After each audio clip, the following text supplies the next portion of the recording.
طيب ازيكم يا جماعة؟ جود نيوز. انا علقتهم تاني، رجعت علقهم تاني ان شاء الله. مش هيقعوا المرة دي لان حطيت مسامير. المهم انا داخلة على سنة من ساعة ما اتخرجت، يعني العيد الكبير جاي اهو، كل سنة طيبين. انا في قبل العيد ده او في العيد ده السنة اللي فاتت كنت بذاكر الامتحانات الفاينل بتاعة الترم الاخير خالص. من أسوأ الحاجات اللي ممكن الواحد يواجهها بعد ما بيتخرج. انا مش عارفه اتكلمت عن الموضوع ده قبل كده ولا لا، لان انا عملت كذا فيديو كنت بتكلم فيه عن الحوارات دي، بس هذكره تاني لو انا كنت ذكرته اولاني. التوهان بيبقى اوحش حاجه ممكن المرء يمر بيها في ايا يكن ايه هي مرحله حياته، ودايما بيبقى فيه صراع قائم.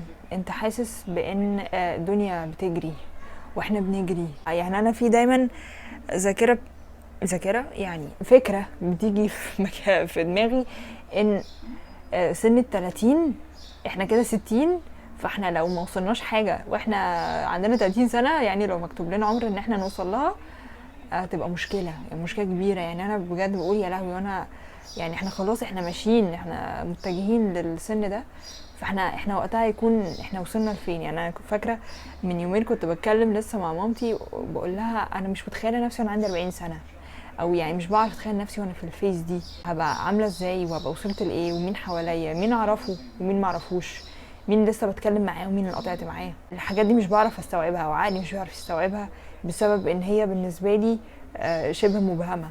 او هي مش شبه مبهمه، هي مبهمه. انا في الفتره اللي فاتت رحت كذا مكان وكذا شركه مختلفه، وكان دايما في بالي لما كنت في الجامعه ان ايا يكن ايه الشغلانه هشتغل وخلاص، حتى لو انا مش حابه المكان، عشان اكون بنزل وبشتغل ومعايا فلوس وهكذا.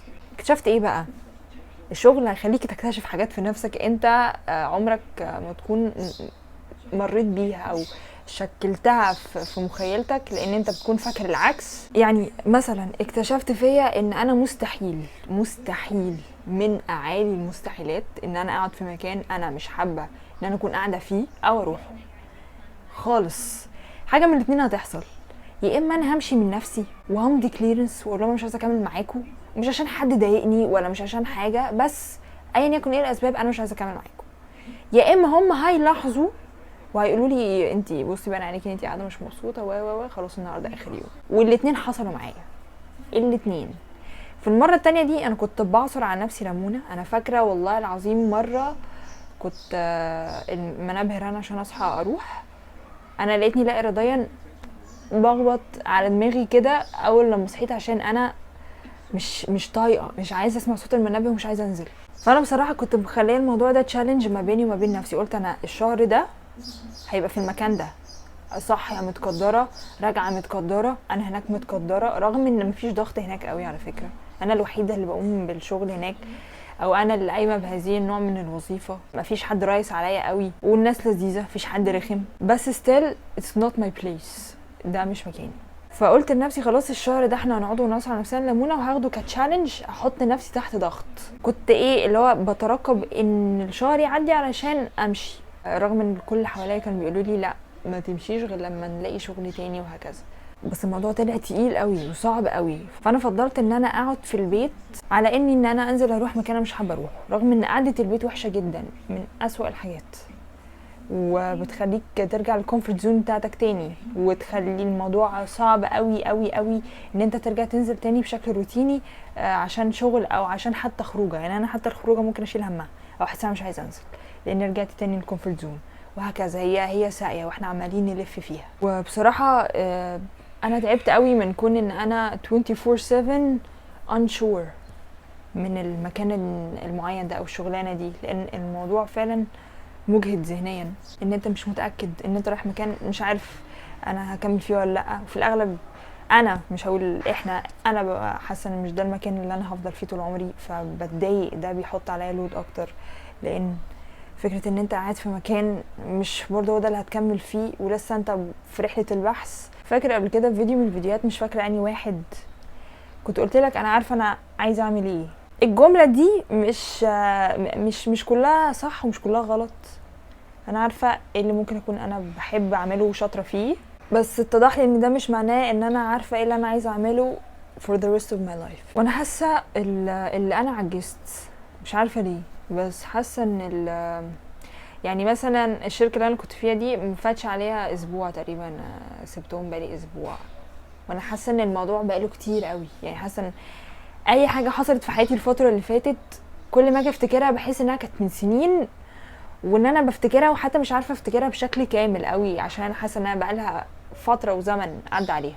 الموضوع بقى صعب قوي عن زمان بسبب الاوبشنز اللي كترت، الحاجات الكتير اللي طلعت، السباق اللي احنا حاطين نفسنا فيه بقى صعب علينا قوي، لاي حد في مرحله العشرينات لسه متخرج مش عارف يعمل ايه. والفتره دي كل شويه يطلع لي فيديوهات للناس اوعى تتخرج غير لما تكون عامل كذا وكذا وكذا وكذا وكذا، اللي هو يا ولاد اللذينه انتوا كنتوا فين لما انا كنت لسه في جامعه؟ عشان كده ساعات كده بفكر فيها بره، بالذات في امريكا في حاجه اسمها جاب يير، ان انت بعد ما تخلص الهاي سكول او المدرسه الثانويه بتاعتك تاخد يا سنه يا سنتين جاب يير، ما تخشش جامعه وتكتشف نفسك وتروح وتسافر وتعمل حاجات جديده عشان تعرف ايه اللي انت عايز تعمله في حياتك، وبناء عليه هتختار الميجر اللي انت تدرسه في الجامعه وهكذا.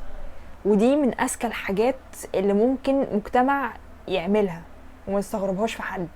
يعني هي ما اعتقدش هي عندنا، يعني ما عداش عليا انا على الاقل حد عمل حوار الجاب يير ده في مصر، بس المشكله ان احنا بنكتشف ده بعد ما بتخلص جامعه.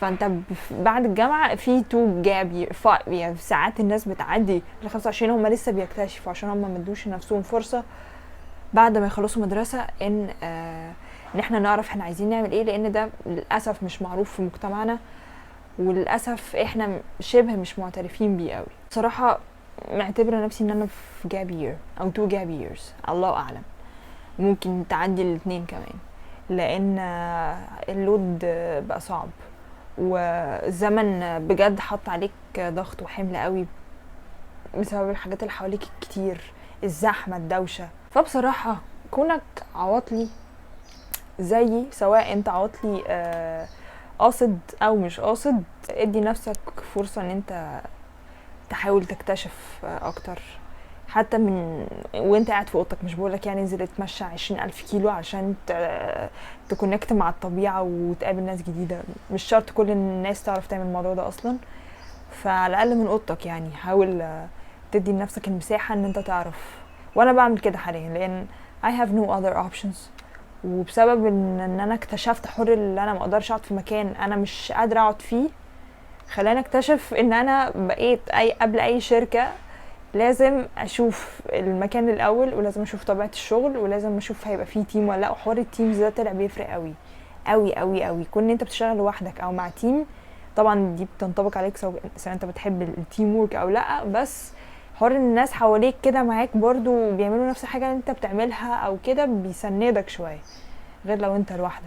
لان انا مريت بالاتنين والاتنين بيفرقوا، رغم ان انا بحب ابقى لوحدي في الليل، ما بحبش حد يوجع دماغي، بس حوار التيم ده طلع بيفرق على الاقل معايا. فلو في حاجه انا عايزه اقولها لك وانا اكتشفتها فيها مؤخرا وجيت اشاركها مع 60 بني ادم بيتفرجوا عليها بشكل دوري، اشتغل على الاقل فتره، لان ده هيعرفك حاجات عن نفسك كتير قوي انت تكون مش متخيلها، او ممكن تكون انت فاكر ان انت في حاجه معينه هتأدي بشكل معين وتكتشف العكس خالص، ان انت يا مش قادر يا اما لا بتأدي اكتر من انت ما كنت متخيل. فلو حضرتك عواطلي زيي be grateful، ادي لنفسك المساحه لاكتشاف الذات، ولو لقيت فرصه قدامك حاول تغتنمها، seize the opportunities يعني. بس لو فعلا الموضوع بيسبب لك ازمه، لان موضوع ان انت تروح مكان انت مش عايز تروحه ده فعلا معايا انا كان مسبب لي ازمه وحشه قوي. انا كنت ساعات بخش